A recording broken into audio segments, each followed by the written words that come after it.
Welcome to Tzu Chi This Week. I'm Siri Su. Thank you for joining us. Tzu Chi volunteers in Japan organize song performances to lift the spirits of mothers at relief shelters in Kumamoto. Daai kindergarteners in Singapore learn about Tzu Chi's humanitarian culture through tea ceremony and flower arrangement. Taiwan TIMA members offer free clinic and house calls to the medically deprived residents in Gongliao District.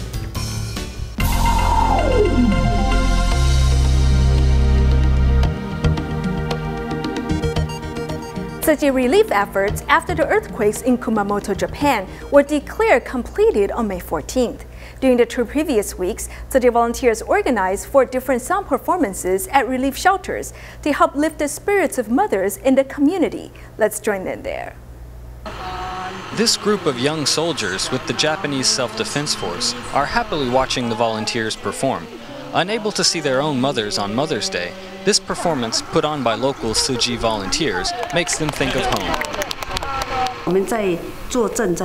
As part of the disaster relief, we serve tea and also hot food. For Mother's Day, we wanted to give them a small performance. We also explained the significance of the sign language, and they were very moved. As Tzu Chi relief operations continued into May, volunteers frequently visited various relief shelters. As Mother's Day approached, volunteers decided to show their love through a performance for the mothers of Kumamoto. The hand signs and the music really matched what many of us feel in our hearts. It made a lot of people cry.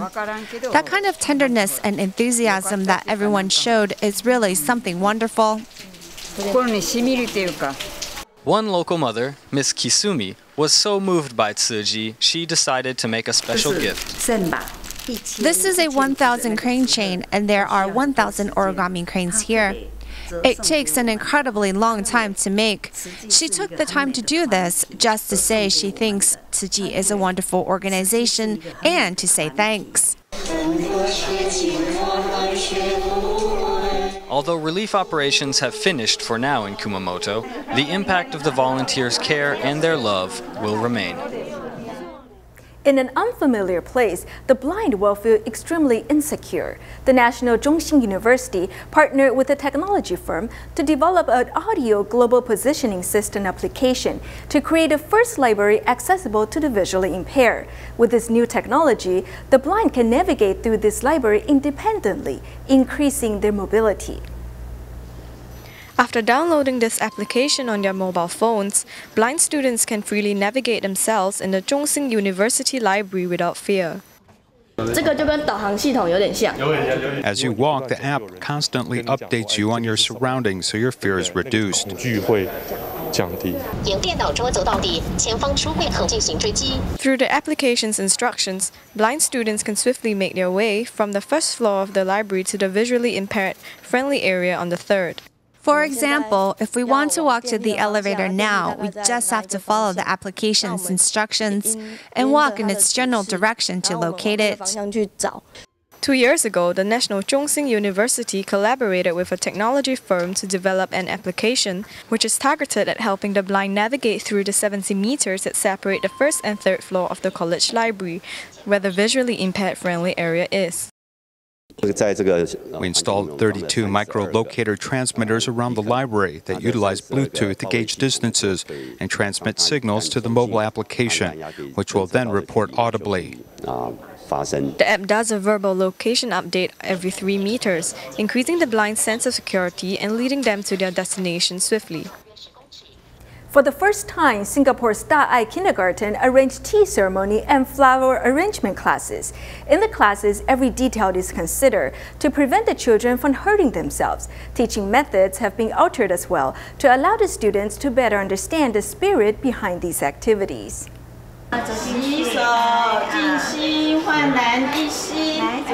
In this lesson, the children are not noisy and they enjoy the beauty of silence.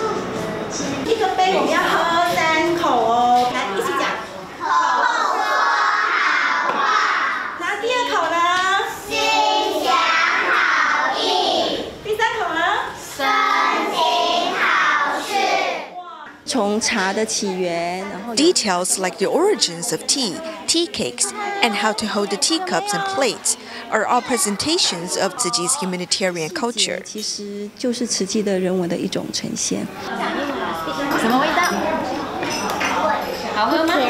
At the Singapore Da'ai Kindergarten, tea ceremony and flower arrangement classes are held twice a month. In consideration of the children, teachers have altered teaching methods and certain details.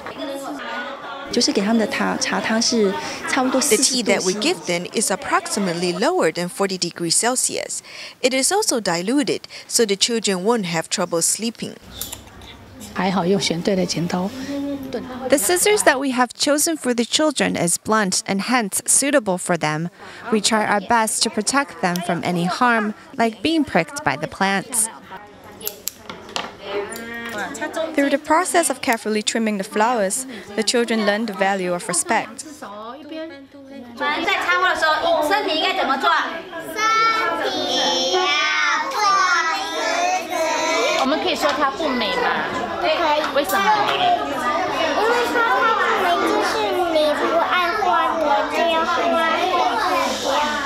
Through interacting with nature, the children learn how to better appreciate and cherish resources and all those around them. Next, we meet a single mother and Tzu Chi Care recipient in Taichung, Miss Lee, who is overcoming setbacks to support her family. Her 4-year-old son suffered brain damage, leading to partial body paralysis and faces long-term treatment. To take care of her child, Miss Lee relies on selling sweet potatoes and pumpkins to support her family's finances. Let's meet this amazing mother.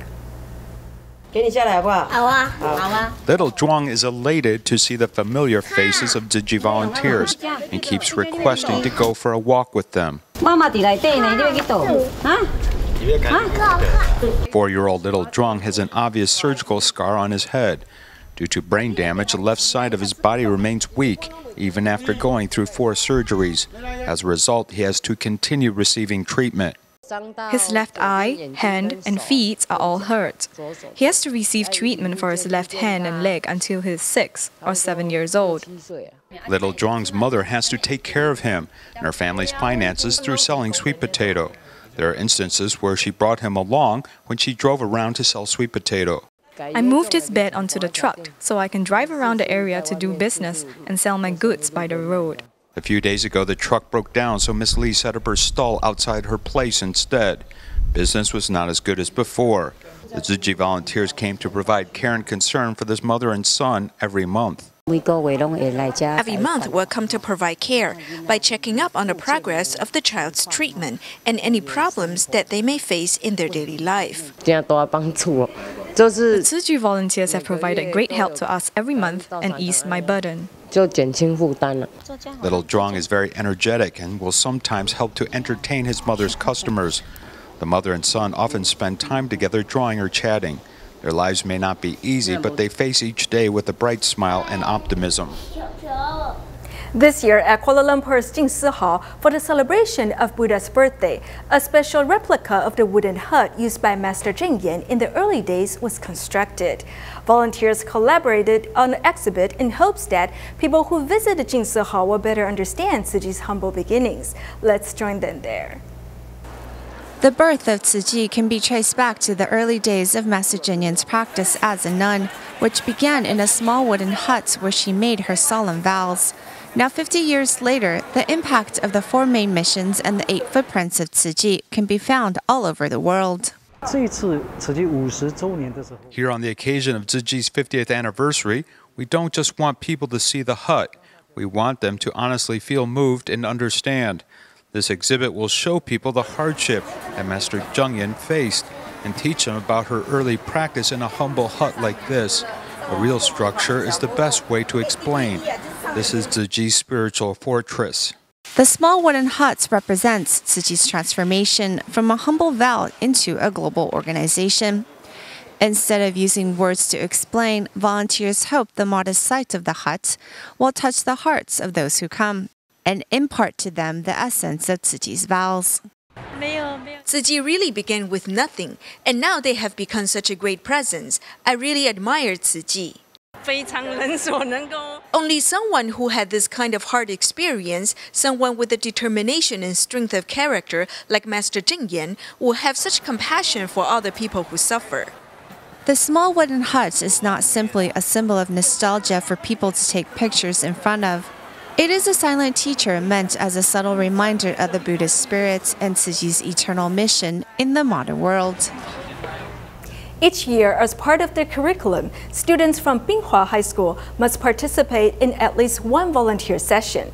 Recently, 42 students visited the Kuala Lumpur Jingsi Hall to fulfill this requirement. The students took on chores around the hall, such as washing dishes and cleaning the bathroom.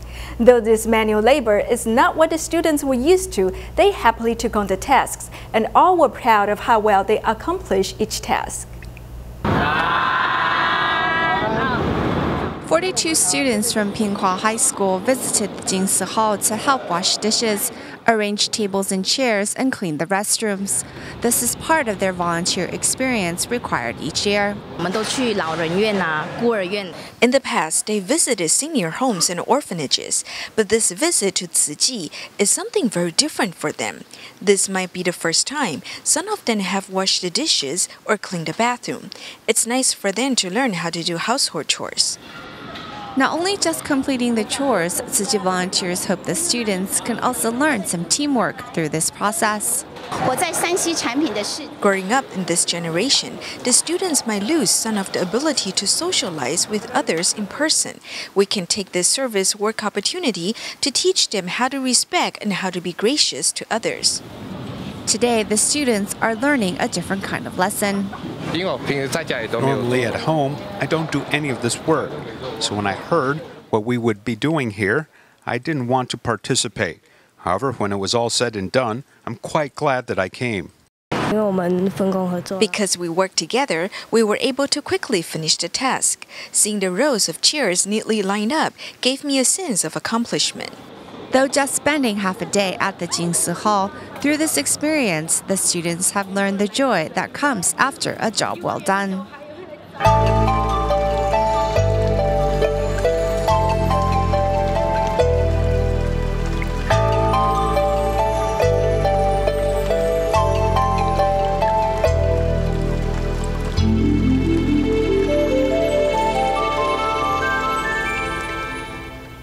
A Tzu Chi free clinic is held every 2 months in the Gongliao District of northern Taiwan. The clinic offers general medical consultation and specialized service, which routinely draws a lot of patients. In addition, TIMA also offers house calls to the local elderly who may not be able to travel to see a doctor. Through the years, TIMA members have befriended the local residents, and they hope that they can also help the people prevent disease and illnesses. The ID cards of these local residents are assigned a number to register for this free clinic service. A long line has already formed this morning before the clinic opens. I'm not lying. I left at 7:10 a.m. I came at around 8 a.m. He said I could see the doctor at 9 a.m. Aside from Aodi Elementary School, we have a clinic at the Gongliao Activity Center, and the rest are house calls. Many people here are elderly and they can't travel, so we provide services in the community or offer house calls. Most of them just need a simple tooth cleaning or filling cavities or a simple extraction. From dentistry to ophthalmology, as well as internal medicine and even traditional Chinese medicine, TIMA's reputation is spreading as it services the needs of local residents. Tzu Chi volunteers also know the residents so well that they know which residents haven't shown up.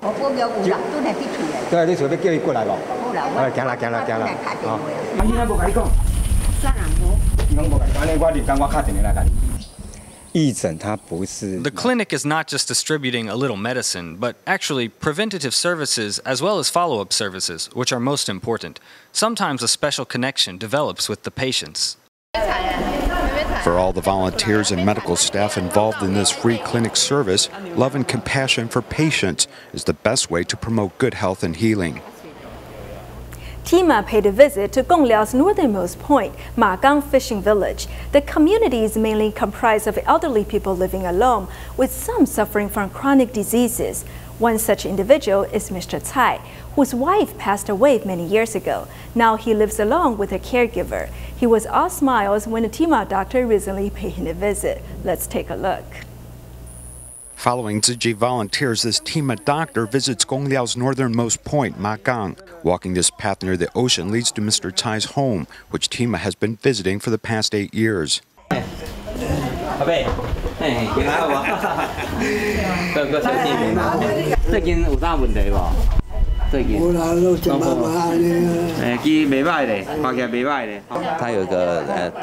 He had an urostomy put in, and it's not convenient for him to travel.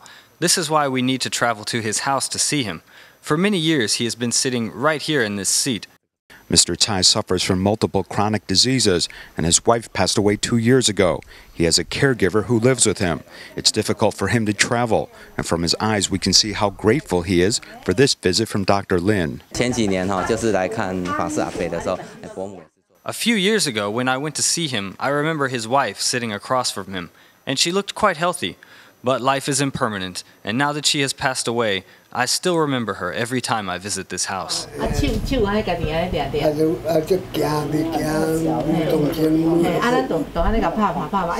Dr. Lin's assistant, Dai Su Lan, who has 30 years of nursing experience and has been serving Gongliao for the past 10 years. Serving this place for so long has allowed the development of long-term relationships like old friends. So when it's time for these visits, we set aside everything else to come visit these elderly people. Otherwise, they will worry about why there wasn't a visit this month or why no one came. These visits by TIMA staff show their compassionate care for elderly people who simply have no one else to rely upon. Since 2013, Sister Luisa Srihartuti, Secretary Manager of the St. Carolus Borromus, has been visiting Tzu Chi to learn more about incorporating Jingsi aphorisms into the school's curriculum. At this year's Buddha Day celebration in Jakarta, Indonesia, she brought along 2 other sisters to learn about the Buddhist rituals. Let's join them there. Sister Luisa Srihartuti, Secretary Manager of the St. Carolus Borromeus, is fully participating in the Buddha Day celebration, proving that there is no religious difference. The celebration is very grand and dignified and has a joyous and peaceful mood to it.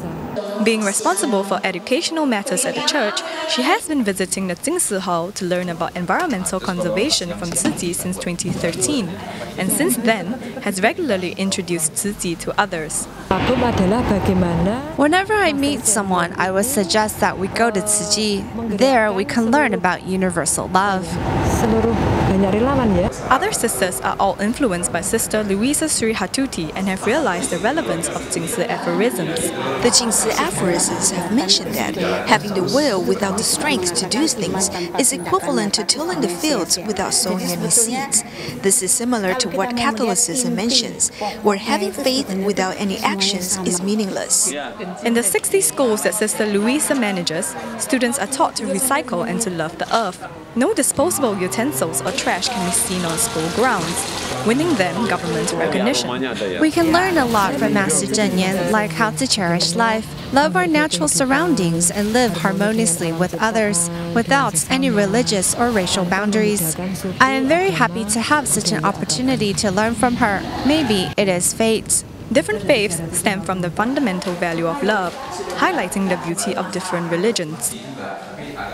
In Jordan, Tzu Chi volunteers invited Syrian refugee families to attend a special celebration one day before the Buddha Day. It was the second year in a row that these refugee families participated in such Buddha Day ceremonies. While many are devout Muslims, they still show a deep interest in learning about these Buddha celebrations, as they were invited to lay flowers and candles at the feet of the Buddha. Let's take a look.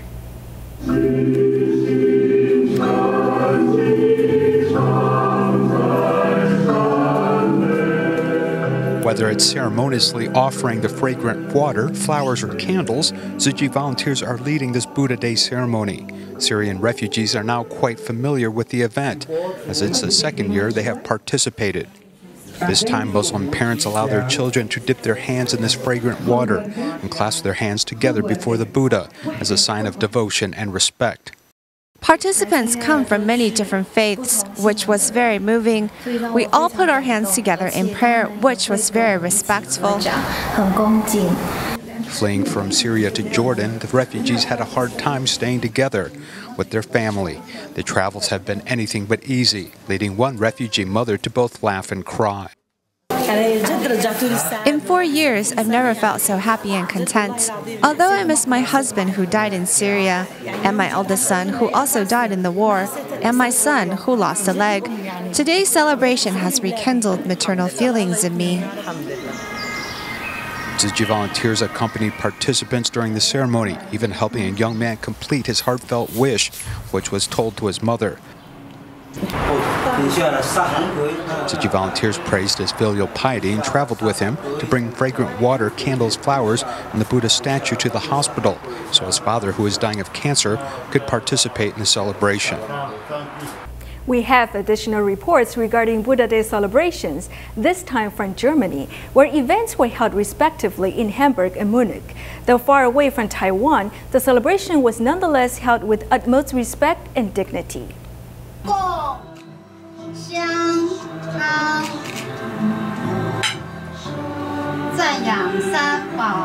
Tzu Chi volunteers in Munich held a Buddha Day celebration and invited not only local volunteers and members of the public, but also refugees from Afghanistan and Syria. Today we had a very successful meeting with different cultures from various countries: Afghanistan, Somalia, Syria, Iraq, many countries, China, Vietnam, and it happened very, very smoothly, very nice.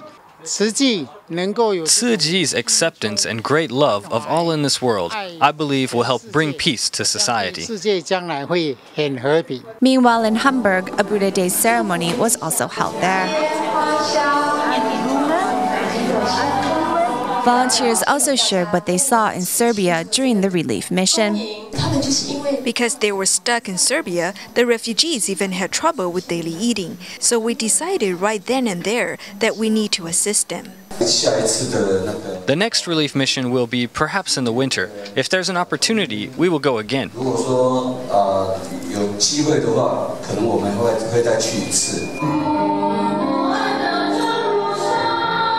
In the days ahead, Tzu Chi volunteers in Germany will continue to walk the Bodhisattva path. In Taiwan, TIMA members have been joining Tzu Chi volunteers on their monthly home visitations of care recipients in澎湖. At the most recent home visitation, TIMA members visited an elderly couple. While there, they care for the husband who is fighting cancer, bringing him words of encouragement and familial warmth. We'll leave you with these images. Thank you for joining us. See you next week.